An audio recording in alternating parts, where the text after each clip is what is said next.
I have a dream.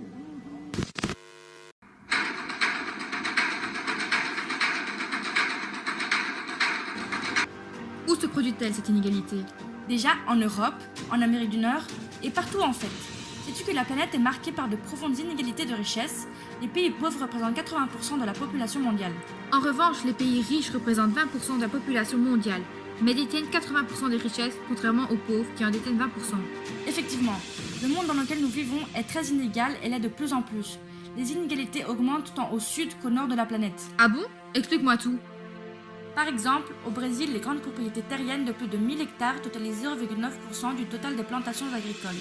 Selon les estimations de la BCE, un Belge sur 5 se trouve en situation de pauvreté et d'exclusion sociale. Bien sûr, il y a également les inégalités sociales qui affectent les femmes par rapport aux hommes et s'opposent à l'ensemble des relations économiques. Un autre facteur sont la pauvreté et ainsi la malnutrition. Selon les Nations Unies, la Banque mondiale et la FMI affirment que les choses évoluent petit à petit. L'extrême pauvreté et la faim diminuent dans le monde. En 20 ans, le nombre de personnes vivant dans l'extrême pauvreté a diminué de 700 millions, passant de 1,9 milliard à 1,2 milliard, tandis que le nombre de personnes souffrant de la faim a diminué de 158 millions.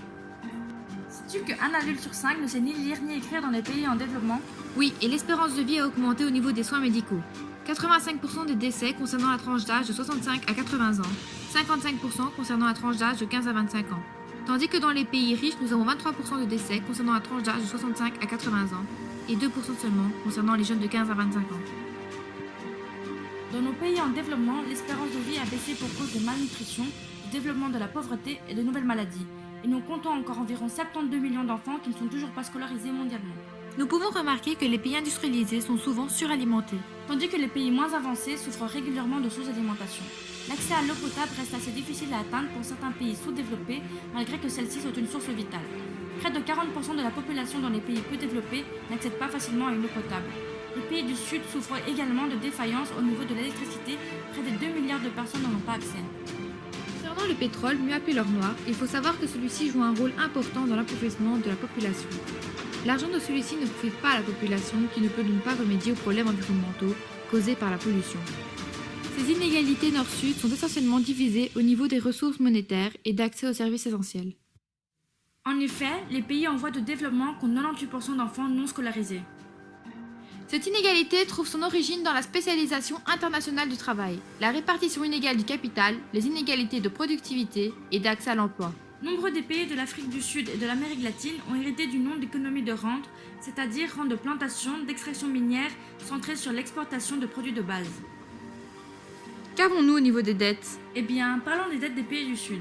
Les pays du Sud, principalement ceux d'Afrique subsaharienne et d'Amérique latine, ont une économie très éphémère. La dette extérieure n'est pas l'unique cause de la pauvreté ni de toute forme d'inégalité, mais celle-ci s'accentue de plus en plus. Comment se forment ces dettes? Tout a commencé durant les années 1960-1980. Ces dettes proviennent tout simplement des prêts contractés par les pays du Sud, spécialement des États africains et les pays d'Amérique latine, afin de financer leur développement. Pendant ces années, l'endettement a été supportable car ces prêts permettaient non seulement de produire et d'exporter davantage. En 1979, le gouvernement des États-Unis, un pays donc en crise, a décidé d'augmenter les taux d'intérêt américains dans le but de relancer l'économie du pays. Depuis lors, les pays du Sud devaient payer ces taux d'intérêt américains, passés de 4,5% à 17% dans les années 1970.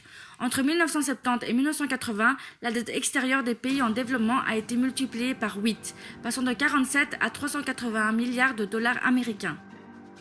Qu'allons-nous faire pour lutter contre toutes ces inégalités? Y a-t-il des solutions? Bien sûr, pour réduire les inégalités entre les pays du Nord et les pays du Sud, il y a une alternative très efficace qui existe depuis maintenant plusieurs années qui est le commerce équitable, qui permet ainsi d'établir les échanges constitués entre producteurs et consommateurs parmi les pays développés et les pays en développement. Cette organisation permet aux producteurs des pays du Sud d'avoir une juste rémunération. Ainsi, les artisans et les plus défavorisés ont alors un budget leur permettant de satisfaire leurs besoins au niveau social, scolaire, au niveau de l'éducation et au niveau de la santé.